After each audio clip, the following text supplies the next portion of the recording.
Ngaku tengah dekat dengan seorang wanita, Sule tak mau umbar soal hubungan. Kabar bahagia datang dari mantan suami Natalie Holzer, Sule, yang mengaku telah dekat dengan sosok wanita. Kendati dikabarkan telah menemukan tambatan hatinya setelah bercerai dari Natalie Holzer pada 2022 lalu, Sule mengaku tak mau mengumbar hubungannya ke publik.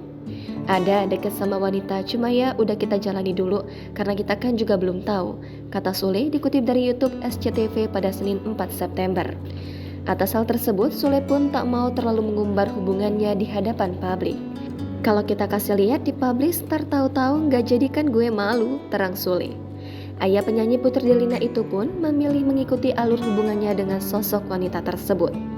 Mengingat Sule merupakan salah satu publik figur tanah air, ia pun meminta sosok wanita yang kelak akan mendampinginya harus kuat secara mental. Pasalnya, tak menutup kemungkinan calon pendampingnya kelak mendapatkan sorotan dari warganet. Kuat mental rupanya syarat wajib bagi sosok pendamping Sule kelak. Menurut komedian asal Cimahi itu, ketika sosok pendampingnya tidak kuat secara mental, akan mudah terpengaruh dengan komentar warganet. Ia pun meminta doa baik atas hubungannya dengan sosok tersebut.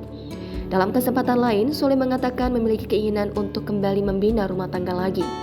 Namun, rencana tersebut belum akan mewujudkannya dalam waktu dekat ini. Komedian yang pernah berperan dalam serial TV Apravan Java itu memilih memberikan kesempatan anak-anaknya yang kini sudah beranjak dewasa untuk menikah. Ia mengaku saat ini masih menikmati momen kesendiriannya setelah kembali menyandang status duda.